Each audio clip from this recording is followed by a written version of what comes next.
Okay, I'm playing Sack the City event. Hit go button. I'm playing this deck. Unitless list taken from an ETS a few weeks ago. Adjusted slightly, so still got the usual attachments sort of package, Duelist Blade, sort of the Sky King as Zindal's Gift to take out the game. They're basically the finishes plus the 3 channels. I cut down to 3 channels instead of 4 to make room for a bit of extra sort of early game stuff, because this isn't an ETS, it's a bit faster.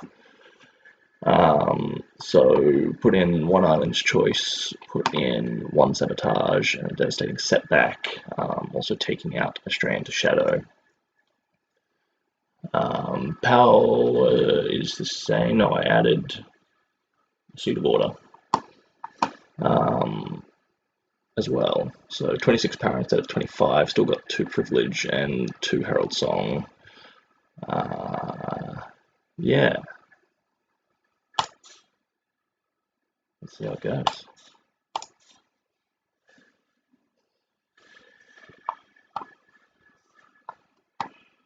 Go.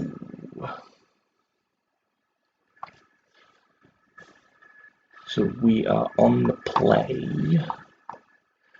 This is not particularly horrible. We get a Levitate and Virus Ring. So it's virtually 4 power hand with pretty much all the influence I need for now. I'm going to keep that. Double Justice would be nice for when Harsh Rule is needed, but for now, because we don't know what we're playing against, we're going to throw the Seed Cunning up and pass the turn. What's Toshi going to do? Toshi's going to throw Hooru Banner depleted, so we're probably looking at TJP mid-range or Hooru Control.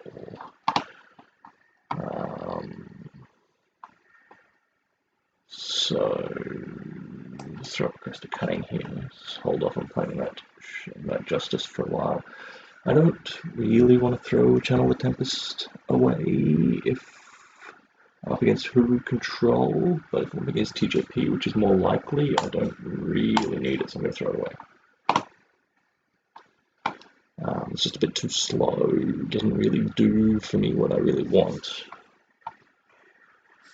Okay, so Copperhall Porter, not something I'm super concerned about. I'm pretty happy to just, I don't really want to do anything. So let's just crest first. See, seat, we're going to keep that. I'm going to do that, which makes the seat next turn undepleted, which means I can Feeding Time or Death Strike if I need to. Which is cool, which will be quite nice. I mean, I've still got the double slay action going on, but I'm pretty happy. Relance Favor. What's Relance Favor going to do for him? I think we just do this and pass the turn. We haven't really got anything. We've got a lot of removal with the Levitate, so we're pretty happy to just... This is interesting. I think I'm going to keep Deathstrike in case he's got a Svetia. I'll hold that in case he's got a Shelterwing Rider. I am just going to slay here. No, actually, I'm going to extract. Get away with the extract. I'll keep the setback.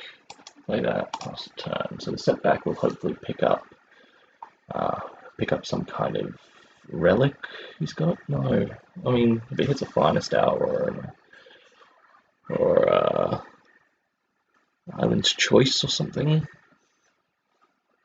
it's something we're interested in. That I don't really mind if he activates that. He's already at 5. I mean, we're probably gonna see Nostrix come down at some point. Play that Justice Sigil. So I'm not super concerned. I mean, I think I want to pop that, but if he grabs the power, I don't think that's a problem.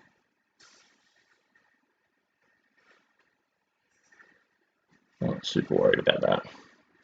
I'm instead I'm just going to set back in. I don't really mind if he hits me for 3 next turn. Neither of those really what I care about. So Snowball means he's got a German Hurler, which is kind of fun. I am just going to take the Snowball. It pops Aegis, etc. And pass the turn. So that means he's got 5 other things in his hand. No, that's fine. +3. Of course it is, not +2. In any case, still only on there. There's that. So I'm kind of looking for pretty looking for a harsh rule here. Oh, that's kind of nice. I'm going to play this straight away. I don't mind holding that up. I didn't see a counter spell, so I think I'm just going to. I don't really want to slay the Jotun Hurler. I think I'm just going to pass the turn here. I've got Death Strike and bring down up. I don't know what he's got pending. That's cool. I'm just going to bring this down. And I'm pretty happy to take 4 here. I can afford it. I'm going to start time. There's a channel, so that's kind of nice. I've got my influence I need for it. I just need the power. I'm instead going to throw Slay down here. I'd like to hold up the Death Strike for something like something a bit more interesting. Svecha was a good example before. There's an Arden. Not super concerned about that. Let's throw this crest up here and see what's on top. I do see see the cunning. That's going to come in depleted, but I do need power. So I think I can just play the Rope-a-Dope game for now. I'm just going to slay this. Not really interested in getting hit for 6 at this point. Hooru Pacifier, that's pain, but it's not really a huge deal. I think I'm just going to play the sheet and pass the turn, see if he plays anything more interesting. Then we need a Death Strike. I think I'll just channel that. I'm just going to do this. I mean, that's a problem. So I think I'm just going to do this here. That'll hit for 5, and draw some cards.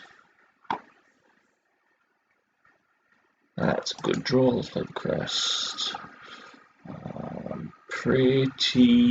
don't really need the sabotage at this point. I've got sword. Sword's just going to win me the game.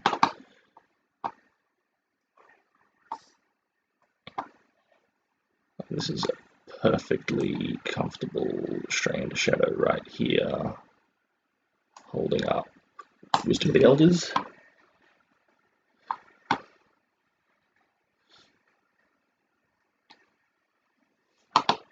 Basically, I just want to ride this sword to victory. That's kind of the plan.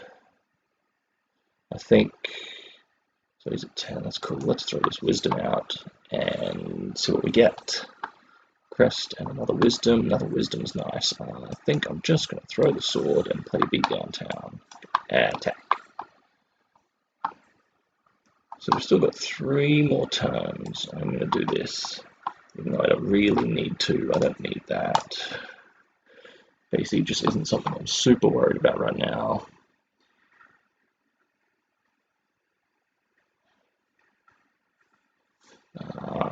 Just because I'm going to Wisdom first. I mean, I could hit him for 3. I'm sort of not in too much rush, so I don't think he's got anything that'll hit me for 5 straight off the bat. So I think I'm just going to take my time here. Do that. I am going to not play a Sigil because I don't need to. I mean, the Sabotage I could have kept earlier to drop the Azimbal's Gift on him. That would definitely have locked it up. But I think the sword, we can totally go for gold on this sword. Let's throw, I don't really want to throw my sword against that. I am just going to Feeding Time it and go straight for the face. The beauty of keeping more cards in hand too means that if he ends up dropping like an old Nostrix Porter or something that I've got a heap of cards I can just throw a channel at. That's not really a problem, I think. I mean, that's... I can't cast any of it. Look at that lovely frosty effect. I am just going to send that packing. And I'm going to pass the turn. So I'm not super concerned about that. We got him down to 11. There's the older Millie. That's all. That's cool. I think, I mean, he can swing and he can get a dude, and I can just pop that, or I can send that. In either case, I think this is the way to go. I don't really want to pick up another dude. I think I'm just going to Celestial Omen for like a Duelist's Blade or something. I think that's the way I win from here. I think I just want to play the old beat downtown. I don't think this deck will be running a second Scourge. If it does, I lose pretty quickly because I don't really have a way of dealing with it.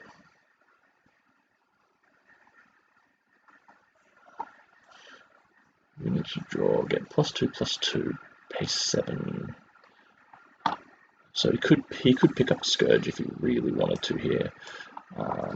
Not super concerned about that. Well, how much Scourge? Does he even have the mana for it? 10? No, he can't even pick up a Scourge.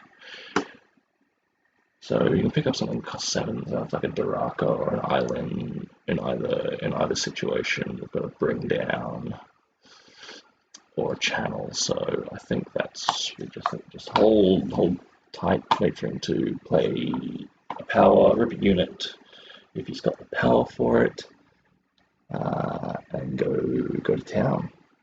There's the old island. That's cool. I'm just going to do this. Ship it straight to the grave right now. And then beat, there it is. Cool. 1 and 0.